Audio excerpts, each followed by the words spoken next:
Hello नमस्कार मेरे प्यारे साथियों, एनटीसी परिवार में आप सभी का तहे दिल से स्वागत है। दोस्तों, एक ऐसा सवाल जो पूरी तरह से कंफ्यूजन से लथपथ पड़ा है और ये कोई नया सवाल नहीं, और ये एक नहीं, 10 नहीं, 100 नहीं, हजारों लाखों विद्यार्थियों के मन में ये सवाल चलता है कि हम कौन से एग्जाम की तैयारी करें। दोस्तों, ऐसा नहीं कि आपके पास ऑप्शन नहीं है तैयारी करने के लिए, ऑप्शन तो हजारों हैं ऑप्शन, लेकिन कौन सा कंपटीशन एग्जाम आपके लिए सही सूटेबल है उस चीज़ को जानना बहुत ज़रूरी होता है। दोस्तों, कई बार होता है कि कुछ विद्यार्थी अपने आप को प्रूफ करने की कोशिश करते हैं, कई बार अपने आप को टेस्ट करने की कोशिश करते हैं, लेकिन इस प्रूफ और टेस्ट के सिलसिला में वो कई बार फेल भी हो जाते हैं।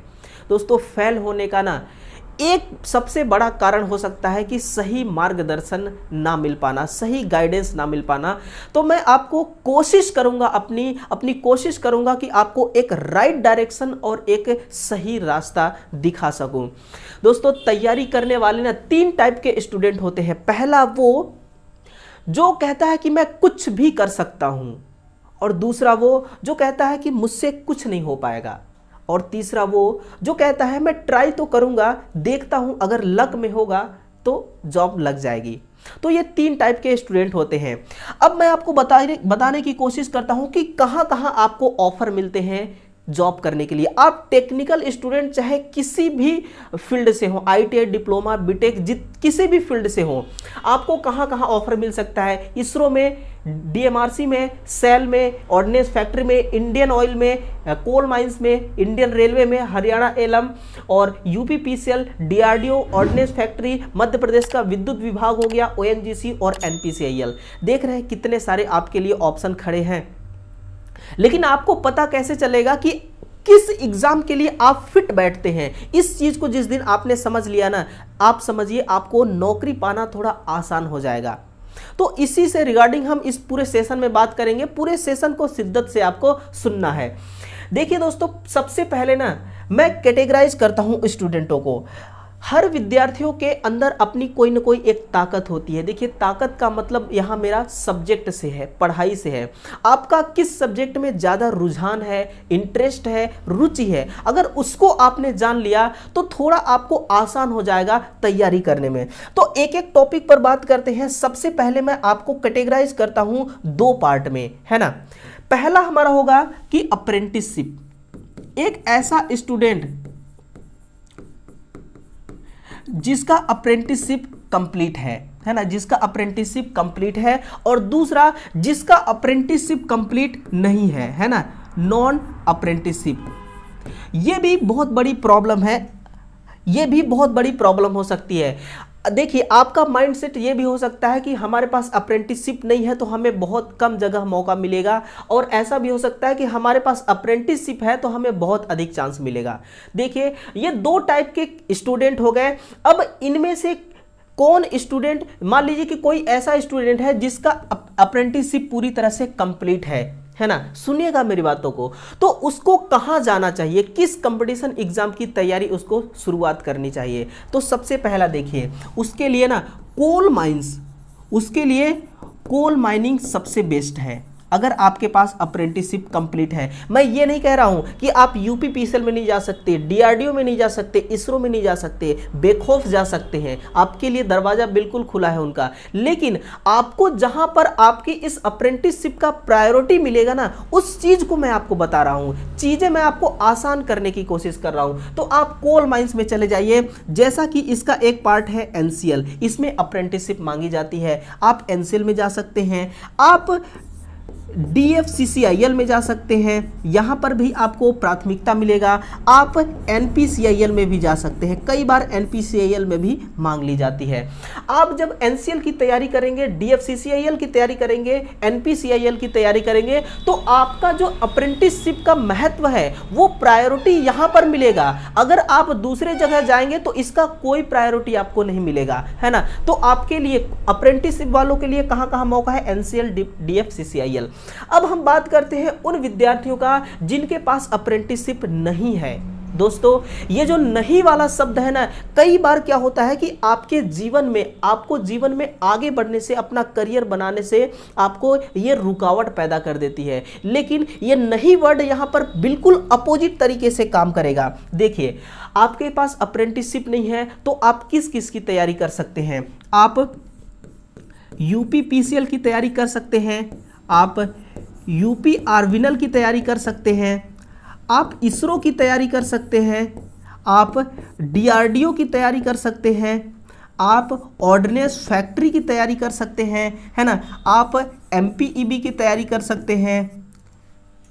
इतने सारे ऑप्शन है आपके पास तैयारी करने के लिए, है ना। यूपीपीसीएल यहाँ पर कोई अप्रेंटिसशिप नहीं मांगी जाती, यूपी आर्मिनल कोई अप्रेंटिसशिप नहीं, इसरो, डीआरडीओ, ओएफबी और एमपीईबी यहाँ पर कभी भी कोई यहाँ पर नहीं मांगी जाती है अप्रेंटिसशिप। डीएमआरसी एक और हो गया, लिख लीजिएगा, डीएमआरसी, है ना, डीएमआरसी में भी कभी अप्रेंटिसशिप नहीं मांगी जाती है। तो इतने सारे आपके पास ऑप्शन हैं जिनके पास कोई अप्रेंटिसशिप नहीं है, फिर भी बहुत बड़े बड़े ये एग्जाम सेक्टर हैं, यहाँ पर बहुत भारी मात्रा में यहाँ पर वैकेंसी है।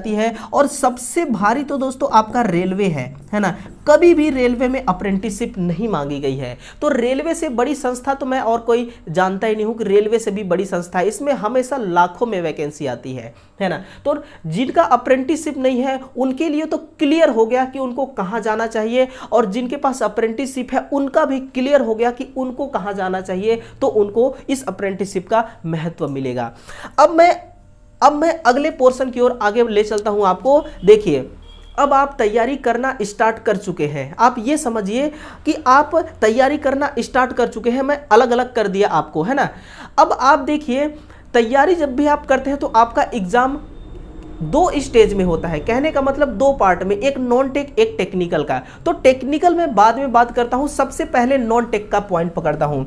नॉन टेक में देखिए दोस्तों, मैथ एक ऐसा पार्ट है जो हर जगह पूछी जाती है ना, और इसके बाद रीजनिंग एक ऐसा पार्ट है जो हर नॉन टेक पोर्शन में पूछा जाता है। जीके प्लस सीए पूछा जाता है, और दूसरा साइंस, चौथा कौन सा हो गया? साइंस। तो ये 4 है टोटल। कितने टोटल पार्ट हैं? ये 4 सब्जेक्ट हैं जो नॉन टेक के अंतर्गत आते हैं, है ना। देखिए, इसमें से भी मैं अलग करता हूं रीजनिंग, जीके, सीए और साइंस। ये बड़ा कॉमन सब्जेक्ट है, ये कॉमन सब्जेक्ट है, ये हर जगह पूछा जाएगा। आप किसी भी कंपटीशन एग्जाम की तैयारी करिए। मैं सबसे पहला पॉइंट चलता हूं मैथ में। अब सुनिएगा मेरी बातों को, अगर आपका पकड़ मैथ में सबसे अधिक है तो आपको कहां जाना चाहिए, किस चीज की तैयारी करना चाहिए? सबसे पहला दोस्तों, आप मेट्रो की तैयारी करिए। आप किसको तैयारी करिए? मेट्रो का। मेट्रो में कौन कौन सा आता है? जैसे आपका हो गया डीएमआरसी, केएमआरसी, जेएमआरसी, है ना, ये 3 हो गया। एक होता है LMRC, Lucknow metro rail corporation, है ना, Delhi metro, Calcutta metro, Jaipur metro और लखनऊ मेट्रो। मेट्रो के लिए आप सबसे बेस्ट हैं अगर आपका मैथ बहुत अच्छा है, मैथ में आपकी सबसे अधिक पकड़ है। देखिए, ये जो मेट्रो लाइन है ना, एक ऐसा मेट्रो लाइन में ऐसा एग्जाम होता है कि जिसमें दोस्तों नॉन टेक्निकल में मैथ तो पूछा ही पूछा जाता है, लेकिन टेक्निकल में भी जो आपका न्यूमेरिकल क्वेश्चन होते हैं ना, सबसे अधिक न्यूमेरिकल क्वेश्चन पूछे जाने वाली संस्था आपका मेट्रो ही है। यहां सबसे अधिक आपको महत्व मिलेगा। जो आपकी नॉलेज है, जो आपकी पकड़ है, उसका हुनर दिखाने का चांस सबसे अधिक कहां पर है? आपका मेट्रो में। तो वो विद्यार्थी जिसको मैथ बहुत अधिक आता है, डीएमआरसी की तैयारी कर सकते हैं। केएमआरसी, जेएमआरसी, एलएमआरसी की वैकेंसी आती रहती है। इसके बाद देखिए, मैं एक स्टेज और आगे ले चलता हूं आपको। अगर मान लीजिए कि आपको इंग्लिश में आपकी सबसे अधिक पकड़ है, किसमें सबसे अधिक पकड़ है आपकी? अगर इंग्लिश में सबसे अधिक आपकी पकड़ है तो आप किसकी तैयारी करेंगे? देखिए, इंग्लिश सबसे अधिक आपको आती है ना, तो आप यूपीपीसीएल में चले जाइए, आप यूपीपीसीएल की तैयारी करिए। यूपी आर्मिलर में नहीं आती है, यूपीपीसीएल की तैयारी करिए, आप डीएमआरसी की तैयारी करिए, आप इसरो की तैयारी करिए। आप किसकी तैयारी करेंगे? सॉरी, डीएमआरसी, डीआरडीओ की तैयारी करिए। यूपीपीसीएल, डीएमआरसी, डीआरडीओ और रेलवे आप इसकी तैयारी करिए।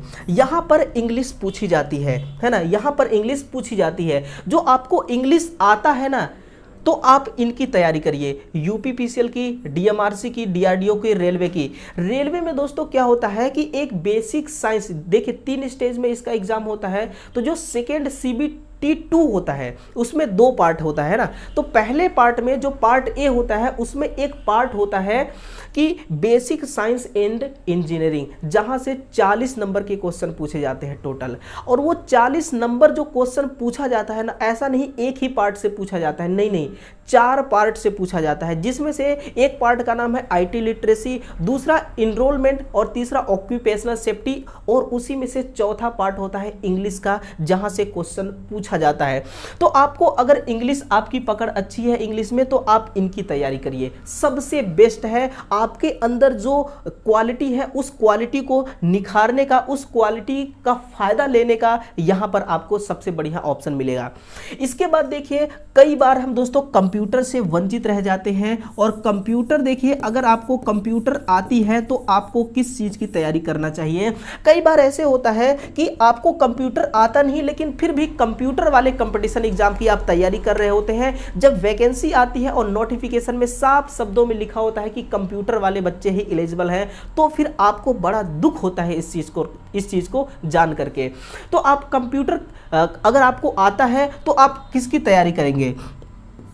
आप यूपीपीसीएल की तैयारी करिए। किसकी? यूपीपीसीएल की तैयारी करिए, यूपी आर्विनल की तैयारी करिए। किसकी? यूपी आर्विनल की तैयारी करिए। आप एमपीटीओ की तैयारी करिए, है ना। यूपीपीसीएल, यूपी आर्विनल, एमपीटीओ, इनमें कंप्यूटर मांगा जाता है, इसमें कंप्यूटर मांगी जाती है। एक एक चीज को लेकर मैं, एक एक पॉइंट के लेकर के मैं बात कर रहा हूं आपके सामने, और चीजों को अलग कर रहा हूं, है ना। मैं आपके अंदर का जो आपका स्ट्रेंथ है, आपकी जो पकड़ है, जिस सब्जेक्ट में ज़्यादा है, उसके अकॉर्डिंग मैं आपकी ताकत को बताने की कोशिश कर रहा हूं, है ना। तो देखिए, कंप्यूटर कहाँ कहाँ मांगा जाएगा? यूपीपीसीएल, यूपी आर्विनल और एमपीटीओ में। अगर वहीं पर आपको हिंदी में ज़्यादा रुझान है, हिंदी आपको बहुत आती है, बहुत अच्छे से आप हिंदी को समझ पाते हैं, तो आपके लिए यूपीपीसीएल खड़ी है। आपके लिए कौन खड़ी है? यूपीपीसीएल, हिंदी के लिए, है ना। हिंदी के लिए यूपीपीसीएल खड़ी है। हिंदी यूपीपीसीएल में भी पूछी जाती है। तो देखिए, ये तो आपका नॉन टेक का पोर्शन हो गया। अब हम बात करते हैं टेक्निकल पोर्शन। तो देखिए दोस्तों, जो आपका टेक्निकल पोर्शन है ना, इस टेक्निकल पोर्शन में देखिए, किसी भी कंपटीशन एग्जाम की आप तैयारी कर रहे हैं तो कंपटीशन में दोस्तों टेक्निकल पोर्शन सबसे बड़ा रोल प्ले करता है।